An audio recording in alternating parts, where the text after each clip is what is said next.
Video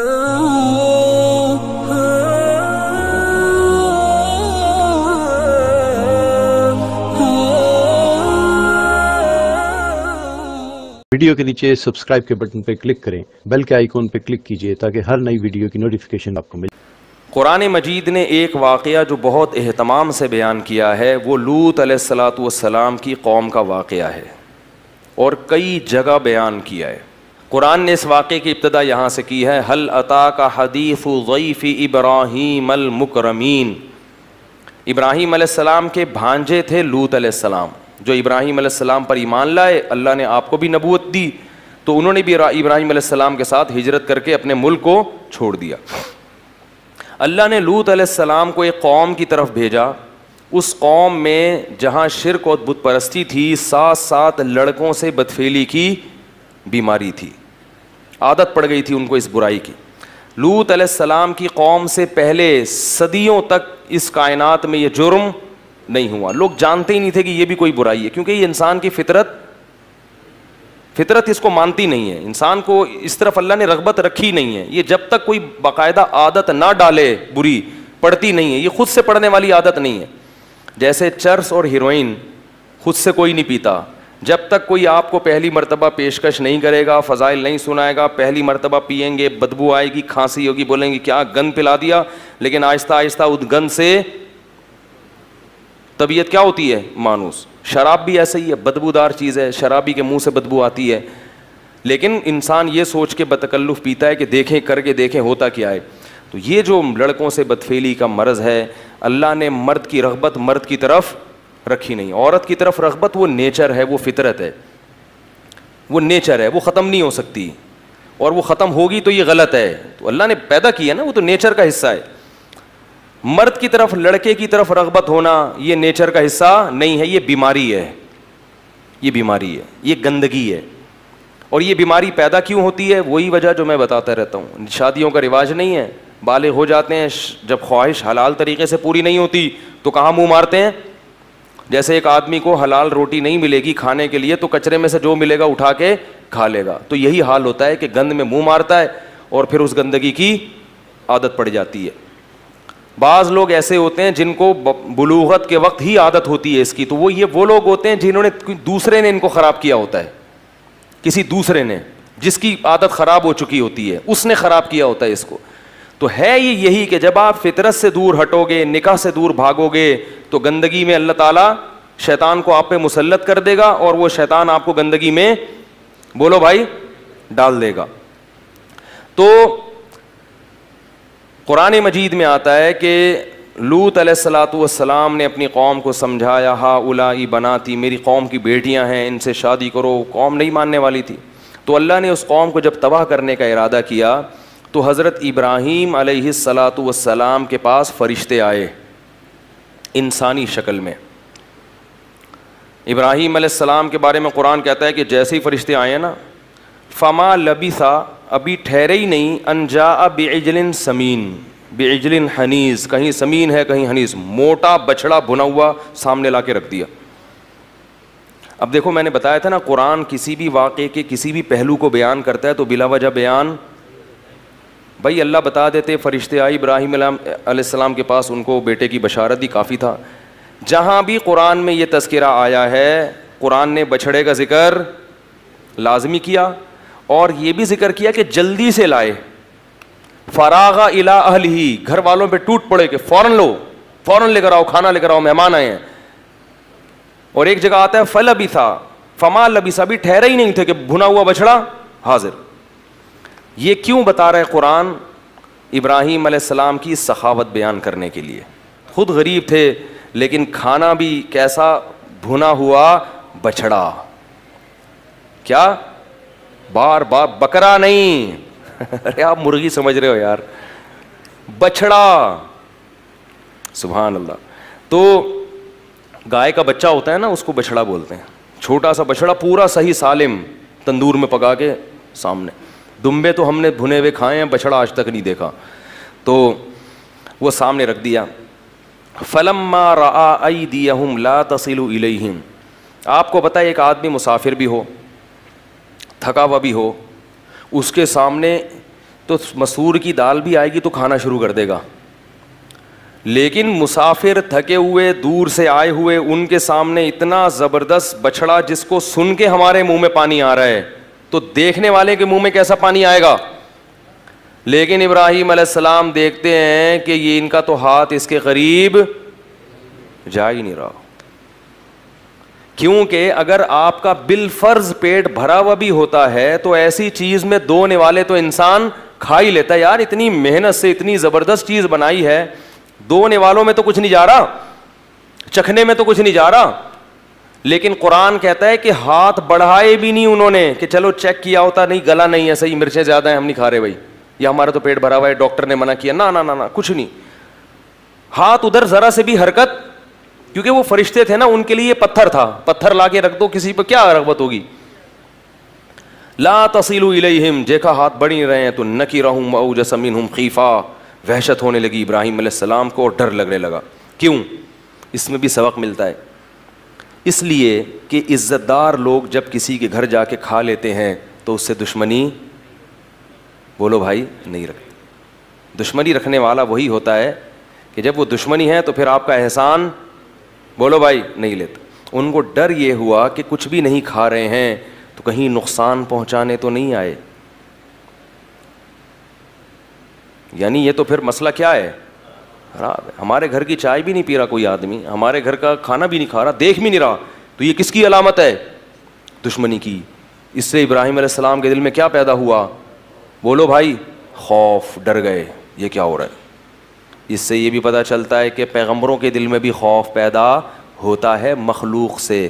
لوگ کہتے ہیں میں اللہ کے علاوہ کسی نہیں ڈرتا, کتا چھوڑ دو اس کے پیچھے, ہیں اتنا تیز بھاگے گا نا یہ کتا پیچھے اور یہ آگے. تو اسباب جو ہے نا, جو دنیا میں نقصان پہنچانے والی چیزیں ہیں, اس سے ڈرنا یہ انسان کے سلیم الطبع ہونے کی علامت ہے. ہر ایک کو ڈر لگتا ہے, کوئی بھی آئے گا نقصان پہنچانے کی نیت سے تو ہر ایک کو خوف, جیسے موسیٰ علیہ السلام کا تھا نا, سانپ بن گئی تو خوف زدہ ہو گئے, تو ایسے ہی ابراہیم علیہ السلام کیا ہو گئے, خوف زدہ, کوئی نقصان نہ پہنچائیں.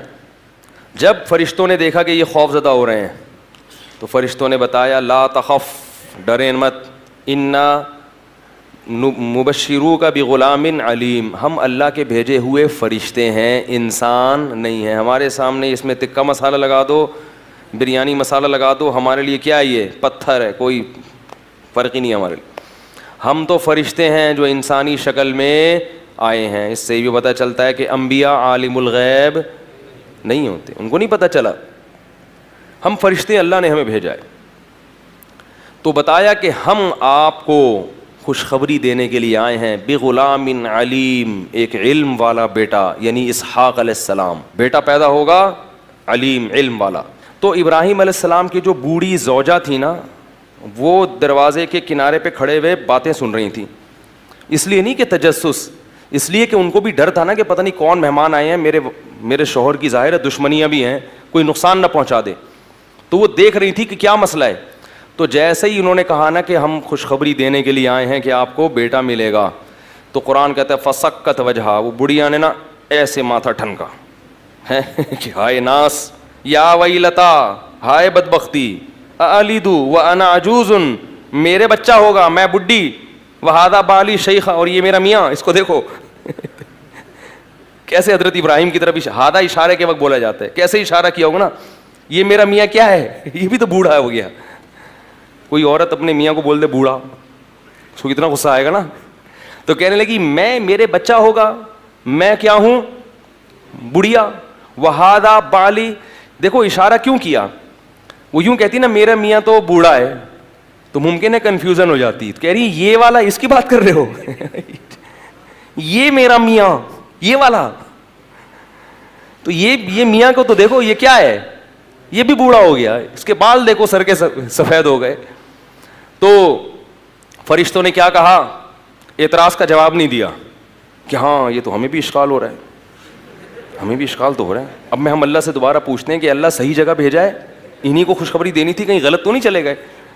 دوبارہ سے فرشتوں نے کیا کہا, کذالک, اسی طرح ہوگا ٹھیک ہے نا. اب یہ تمہارا مسئلہ ہے, بوڑھے ہو جوان ہو, یہ تمہارا ہیڈیک ہے, یہ ہمارا ہیڈیک ہمیں تو اللہ نے جو پیغام دے کے بھیجا ہم تو بھائی وہ پارسل کرنے کے لیے آئے ہیں, ٹھیک ہے نا, اللہ کا پیغام تھا وہ آپ کو ہم نے پارسل کیا, اب آپ کی مرضی. ہاں اتنی تسلی ضرور دی, عطا جبین من امر اللہ رحمت اللہ وبرکاتہ علیکم اہل البیت, اے اہل بیت اللہ کی تم پر جو خصوصی رحمتیں ہیں, تمہیں شرک کے ماحول میں اللہ نے توحید کی توفیق دے دی, اس پہ تمہیں تعجب نہیں ہوا ہے بھائی؟ آگ میں جلنے سے اللہ نے بچا لیا. ان بڑھیا سے کہتے حضرت ابراہیم کی زوجہ سے کہ تمہارے میاں کو پبلک نے ڈال دیا تھا آگ میں, اللہ نے بچا لیا, اس پہ تعجب نہیں ہوا؟ تو یہ تو اللہ کی اتنی بڑی بڑی رحمتیں ہیں, تو ایک اور رحمت صحیح, اس میں تعجب کی بات کیسی؟ تو پھر ابراہیم علیہ السلام نے پوچھا کہ اور تمہارا بنیادی مقصد کیا ہے؟ تو انہوں نے بتایا کہ ہم آئے ہیں قوم لوط کو تباہ کرنے کے لیے, ہم آئے ہیں قوم لوط کو, اصل مشن ہمارا یہ ہے. قرآن کہتا ہے ابراہیم علیہ السلام کو قوم لوط پہ ترس آیا, کیوں؟ ان ابراہیم لأواہ حلیم, بڑے بردبار اور نرم خو تھے ابراہیم, اللہ کی طرف رجوع کرنے والے. تو اب قرآن کی تعبیر دیکھیں, ابراہیم علیہ السلام نے فرشتوں سے کہا کہ اس میں تو لوط علیہ السلام بھی ہیں, مقصد یہ تھا کہ فرشتے کسی طرح یہ ارادہ ترک کر کے چلے جائیں. تو انسان کہتا ہے نا بھائی اس میں تو وہ بھی ہیں, ایمان والے بھی, تو سب ہلاک ہو جائیں گے. مقصد کیا تھا کہ وہ اپنا ارادہ بدل دیں. تو قرآن کے الفاظ دیکھیں, یجادلنا فی قوم لوط, ابراہیم ہم سے قوم لوط کے بارے میں جھگڑنے لگے, لڑائی کرنے لگے, جھگڑنے لگے. حالانکہ پیغمبر کبھی اللہ سے جھگڑتے, یعنی کیا مطلب, ایسی لجاجت کرنے لگے جیسے ہم کسی دیکھتے ہیں نا کوئی بھکاری آ کے ہم سے کوئی چیز مانگتا ہے تو ایسے لجاجت سے پیچھے پڑتا ہے, ہم کہتے ہیں بھائی تو لڑ کیوں رہا ہے, کہتے ہیں نا.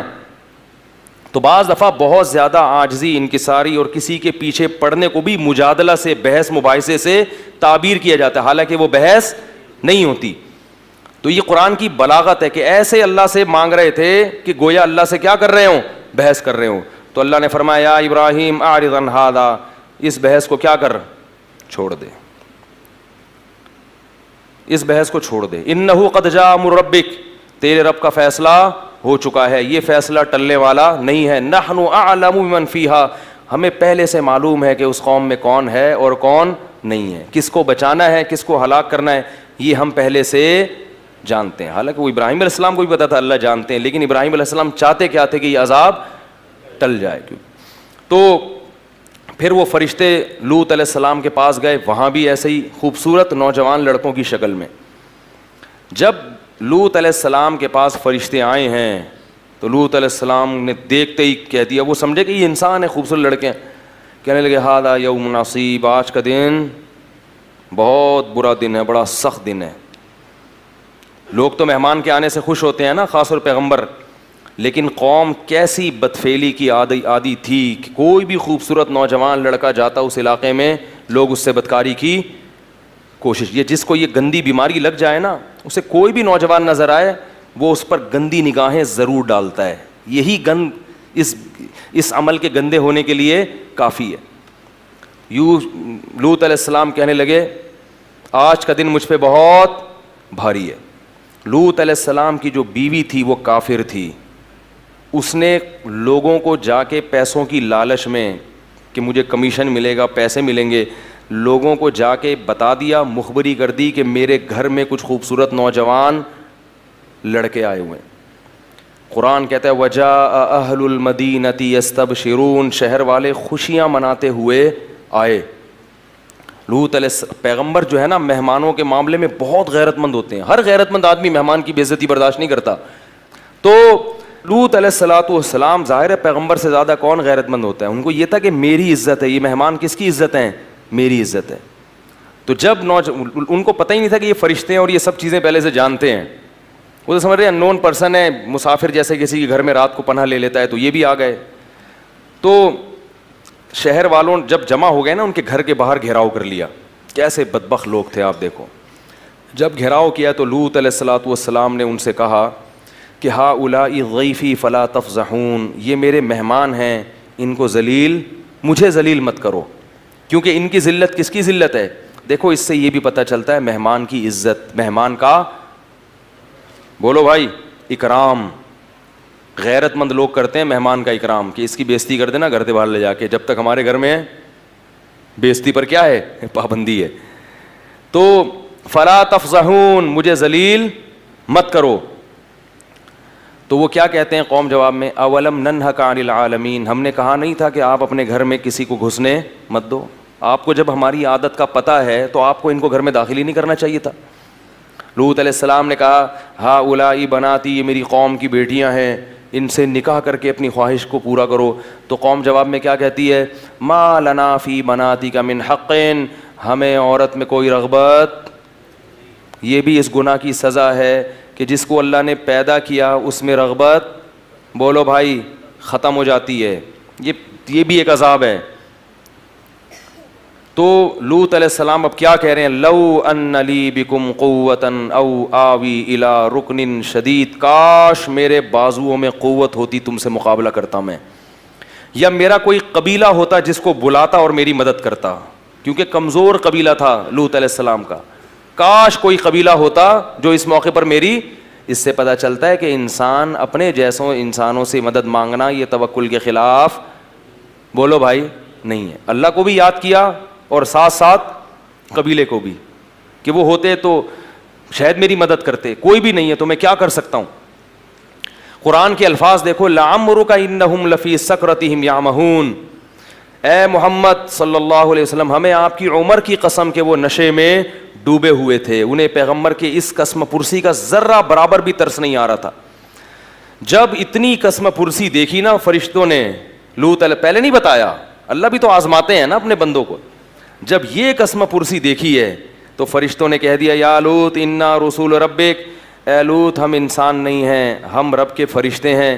لن یصلوا الیک، پہلا تو تسلی کا جملہ یہ کہ یہ ہرگز آپ تک نہیں پہنچ سکتے. ہم تک تو پہنچنا دور کی بات، یہ ادھر آ ہی نہیں سکتے.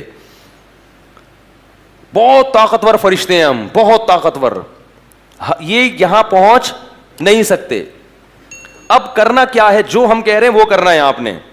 فَأَسْرِ بِأَهْلِكَ، آپ کے اہل میں جتنے لوگ ہیں، رشتہ دار یا جو بھی ایمان لانے والے لوگ ہیں، ان کو لے کے راتوں رات یہاں سے چپکے سے نکل جائیں. بڑا آسان ہو رہا ہے لڑکیوں سے دوستی لگانا، زنا کرنا، ہوٹلوں میں لے جانا، بڑا آسان ہو رہا ہے. یہ آسان اس لیے نہیں ہو رہا کہ اللہ آپ سے خوش ہے، بلکہ اللہ پکڑنے کا ارادہ رکھتا ہے. جیسے لوط علیہ السلام کی قوم پہلے بدکاری کرتی تھی، مشکلات ہوتی تھیں ان کو. اب کیا ہوا کہ ان کے لیے بدکاری کو آسان کر دیا.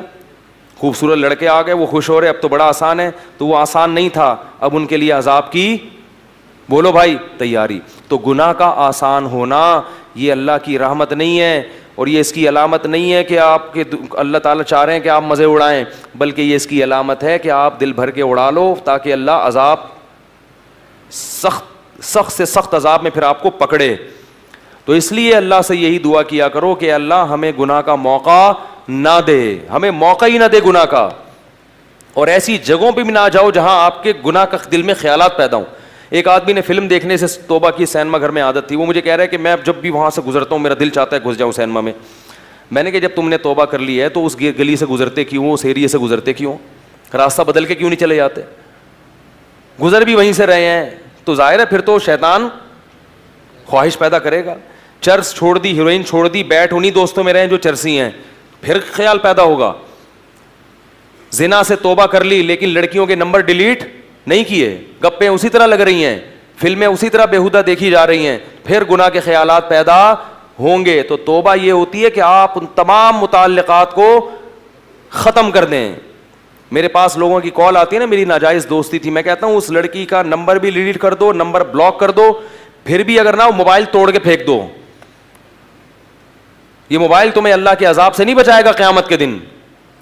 انسان نے پوری زندگی موبائلوں کے بغیر ہی زندگی گزاری آج تک. کوئی اتنی بڑی ضرورت نہیں ہے کہ جس کے بغیر تم جنت میں نہیں جا سکو گے یا روٹی نہیں ملے گی تمہیں کھانے کو.